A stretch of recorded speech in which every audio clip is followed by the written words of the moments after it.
Hi there, students. Today we are going to be talking about making 3D models. Now, maybe you've made a 3D model before. Maybe you've used Play-Doh to make a 3D model, or maybe you've used Legos to make a 3D model. That's really cool.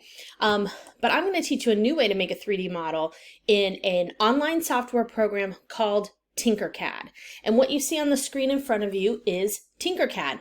tinkercad, this blue section is called the work plane, and that's where you're going to build your models, and it's built in centimeter and millimeter grids.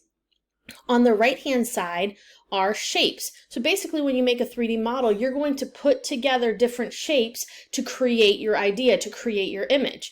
And they have a lot of different shapes that you can use. I'm going to just choose this box and I'm going to click and drag onto the surface, and then boom, there it is. Well, maybe I want this box to be a different size. The little white handles are the way you change the size, and when you put your cursor on the model, it tells you how big it is in millimeters. So I'm going to click and hold, and I'm going to drag, and I'm going to make this cursor bigger. I'm going to make this box bigger. I think I really want to make a tray, like a little tray to put on my desk to maybe put paper clips in or other little things that I need to keep handy in my classroom. So I'm going to make a little tray and I'm going to make it out of a box. I can change the color right there. I can also use these sliders to change what my box looks like. I want to show you this one. It's called radius. If I wanted to make my corners rounded instead of square, I can slide the radius button. I can make it all the way, and now it kind of looks like an egg. I don't really want it to look like an egg, but I do want it to have rounded edges. There we go. Now, I know this is a 3D model, but right now it kind of looks flat. I want to be able to see what it looks like, so there are some camera tools. If you use two fingers on your trackpad and go in and out on your trackpad like scissors, you can zoom in and zoom out.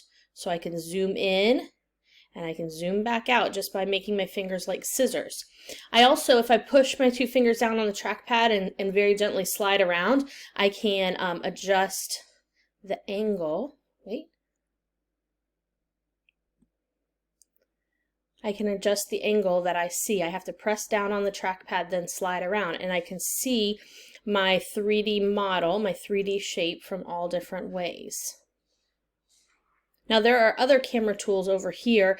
This box kind of gives you an illustration. If you want to see it from the top, you can click top. You can click the arrows all around and see it from different angles.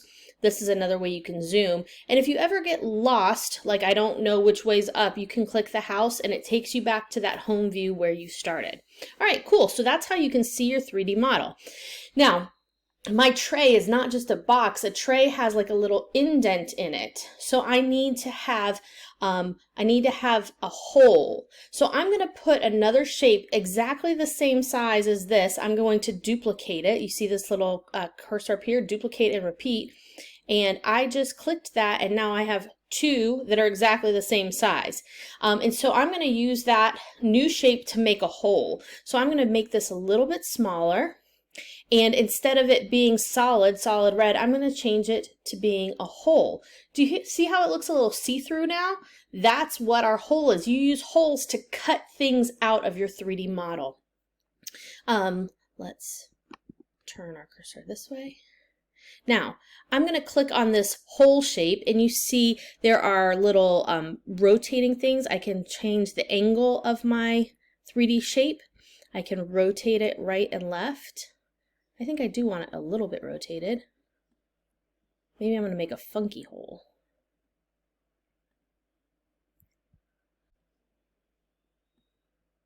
There we go. And this little triangle at the top, this lifts the shape off the work plane. It raises it up above. So I'm going to do that, and then I'm going to slide it on top of this solid shape, and then I'm going to push it in, and I'm going to cut it in. All right, so I kind of want to know what that looks like. So I'm going to look at it from the top. All right, so that's not going to be good for my tray, but this is. I'm going to make it a little bit smaller and slide it over. And now I have a hole inside my tray. Let me see it from another angle. It's not very deep. It doesn't go in very deep yet, but that's okay. It doesn't have to go in very deep. I can see from the bottom, my bottom is still pretty solid. Now, if I really want this hole to be permanent, I love the way it looks, I am going to select both shapes and then I'm going to group them together. And what that does is it makes my shape and my hole permanent. That's my new shape. So boom, group it together. And now you can see I have a hole in my tray.